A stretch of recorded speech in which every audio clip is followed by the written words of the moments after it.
여러분 안녕하세요. 어렵고 딱딱한 지식을 쉽고 편하고 재미있게 설명해 드리는 지식 퀸입니다. 여러분의 구독 버튼 하나가, 좋아요 버튼 하나가 영상을 만드는 저에게는 큰 힘이 됩니다. 그리고 구독 버튼과 함께 알람 버튼도 눌러주세요. 지식 퀸의 새 영상이 올라올 때마다 먼저 받아보실 수 있습니다. 네, 그러면 오늘의 지식 퀸 시작하겠습니다. 오늘 지식퀸에서는 최근 이주열 한국은행 총재의 발언으로 화제가 되고 있는 리디노미네이션에 대해서 정리해 드리겠습니다. 리디노미네이션이란 화폐 개혁의 한 방법입니다. 원래의 사전적 의미로는 액면가를 뜻하는 말이지만 경제용어로 쓰일 때는 화폐의 단위를 바꾸거나 화폐의 가치가 너무 떨어졌을 때 0의 개수를 깎아내기 위해서 쓰는 방식입니다. 풀려있는 화폐를 다시 설정하는 것이므로 한국에서는 리디노미네이션이라는 표현을 사용하고 있습니다. 일반적으로는 경제 규모가 커지면 화폐도 더 많이 풀리는 경향이 있기 때문에 물가가 상승하게 됩니다. 따라서 사람들이 사용하는 화폐의 단위도 점점 증가하게 되죠. 그러다 보면 국가에서도 고액권 화폐를 발행하게 되는데 그 단위가 증가할수록 통화 팽창이 일어나서 인플레이션이 발생하는 부작용이 있습니다. 하지만 더 이상 고액권을 발행하기가 힘들어지면 국가 차원에서 신중한 논의를 거쳐서 화폐 단위를 한 번씩 바꿔버리는데 이를 리디노미네이션이라고 부릅니다. 하지만 리디노미네이션을 자주 시행할 경우에는 그 나라의 화폐나 금융시장, 더 나아가서는 사회에 큰 혼란이 초래될 수도 있습니다. 그리고 리디노미네이션을 너무 자주 시행한다는 것은 그 나라가 살인적인 인플레이션에 시달리고 있다는 것을 공개적으로 드러내는 경우가 될 수도 있습니다. 리디노미네이션의 실행 방식은 두 가지가 있습니다.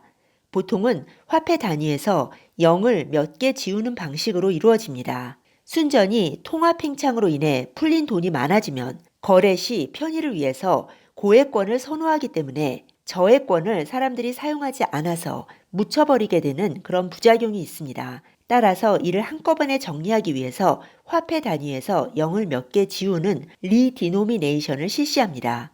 어제까지는 100원이었는데 오늘부터는 1원이 되는 식이죠.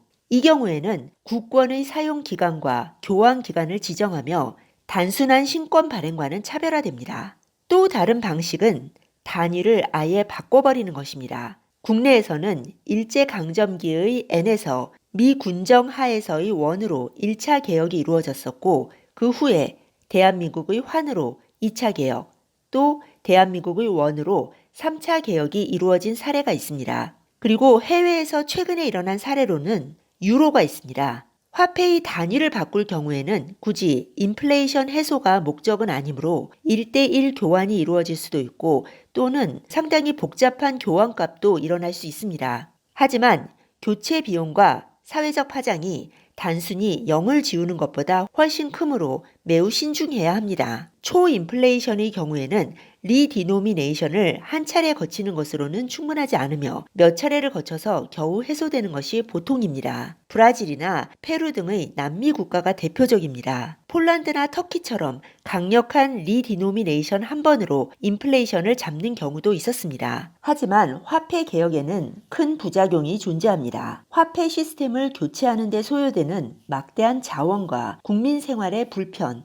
그리고 경제의 불확실성 증가가 대표적인 부작용입니다. 뿐만 아니라 부동산 가격 상승과 물가 상승을 화폐 개혁의 대표적인 부작용으로 볼 수 있습니다. 다른 한편으로는 화폐 단위를 교체하지 않고 특정 지폐의 사용을 중지시키는 방식의 화폐 개혁도 이루어질 수 있는데 이 경우에는 지하 경제를 손보겠다는 목적이 강합니다. 우리나라에서는 과거 몇 차례에 걸쳐서 리디노미네이션 논의가 제기된 적이 있었는데요. 2006년에 신권 발행 논의 당시 신권 대신에 디노미네이션을 하자는 논의가 오갔었습니다. 하지만 시기상조와 교체 비용의 압박을 이유로 시행되지 않았었죠. 그리고 나서 지난 2015년에 새누리당 의원들이 이주열 한국은행 총재에게 현재 경제 규모에 비해 화폐 단위가 크다. 달러 대비 환율이 네 자릿수인 나라가 거의 없다. 시중에서도 이젠 5,000원을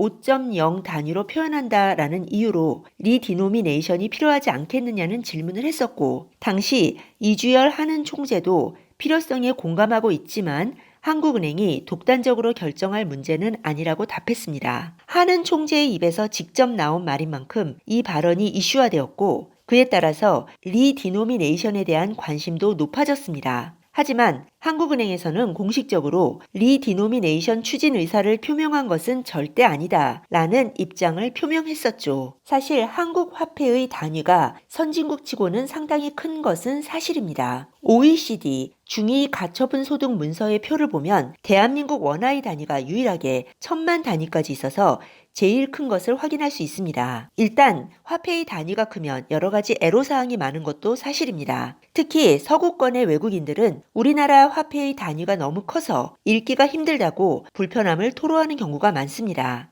이러한 일상생활의 불편을 이유로 리디노미네이션의 당위성을 피력하는 경우도 있으며 지하경제 양성화 주장도 나름의 설득력을 가지고 있습니다. 하지만 이에 대한 반론도 있는데요. 요즘에는 실제 화폐를 쓰는 대신에 온라인 화폐로 넘어가는 과도기이기 때문에 단위가 크다고 해서 사실상 사용하는 데 별로 불편하지 않다는 주장도 존재하고요. 해외 사례를 보면 지하경제 양성화의 효과도 그다지 두드러지지 않았다는 것이 그러한 반론입니다. 사실 한국은행은 오래전부터 1000대 1의 디노미네이션을 내부적으로 준비해 왔습니다. 해외 사례를 조사하고 절차, 법률, 정책, 경제적으로 검토해 왔으며 손익 계산과 필요한 추진 스케줄을 준비해 왔습니다. 큰 돈을 들이지 않고 사전에 준비할 수 있는 것은 이미 오래전에 완료되어 있다는 것은 금융계에서는 잘 알려진 비밀입니다. 한국은행에서 준비한 안은 현재의 1000원을 1. 신화폐 단위로 하고 100분의 1 가치의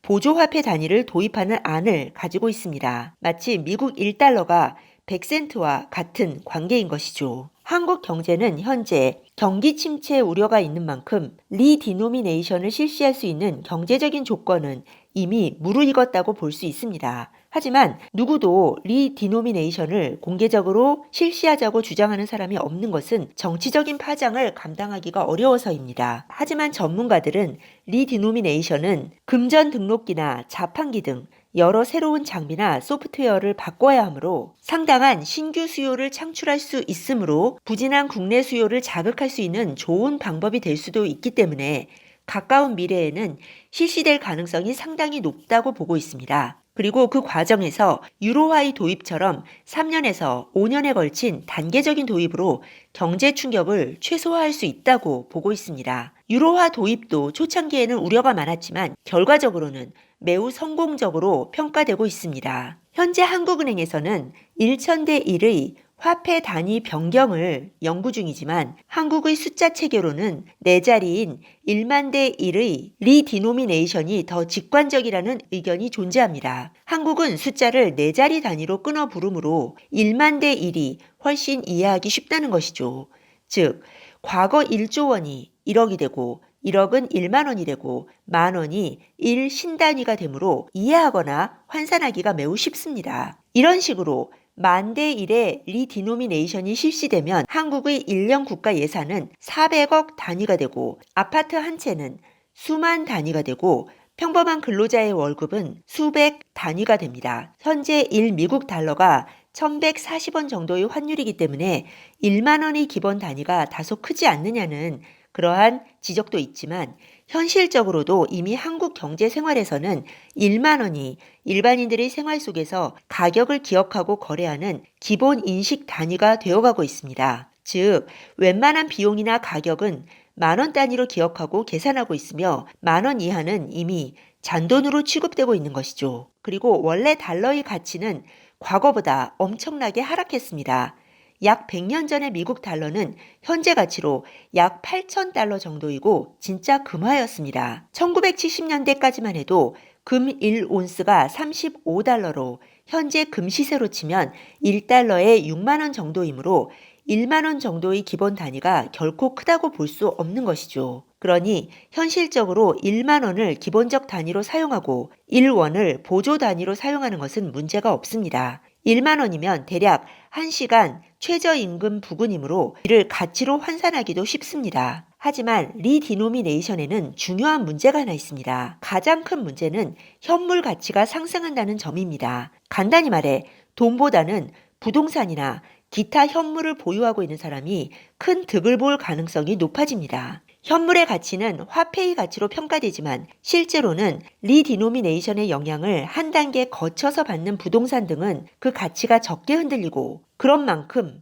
안정적인 자산인 부동산과 현물의 상대적인 가치가 올라갑니다. 예를 들어서 리디노미네이션이 실시돼서 과거 10억의 현금이 1,000만 원이 되고 과거 10억의 아파트가 1,000만 원이 되었을 경우에 아파트 보유자는 가격을 1,100만 원으로 올려도 과거라면 1억을 올린 셈이 되지만 리디노미네이션이 실시된 상황에서는 체감상으로는 100만 원을 올린 것입니다. 따라서 심리적인 저항감이 더 적어집니다. 리디노미네이션이 실시되면 물가 상승을 체감하는 정도가 더 적어져서 부동산 등의 현물을 쥔 사람이 큰 득을 보는 구조가 되기 쉽습니다. 따라서 현재 한국 사회에서 리디노미네이션은 부유층의 재산을 늘리는 방향으로 진행되기가 쉽습니다. 분명한 것은 이미 대한민국의 화폐 액면가가 꾸준한 물가 상승으로 인해서 실제 가치와 비교해 볼 때 불필요하게 높아진 상태라는 것입니다. 오늘은 최근 이주열 한은 총재의 발언으로 화제가 되고 있는 리디노미네이션에 대해서 정리해 드렸습니다. 다음 시간에는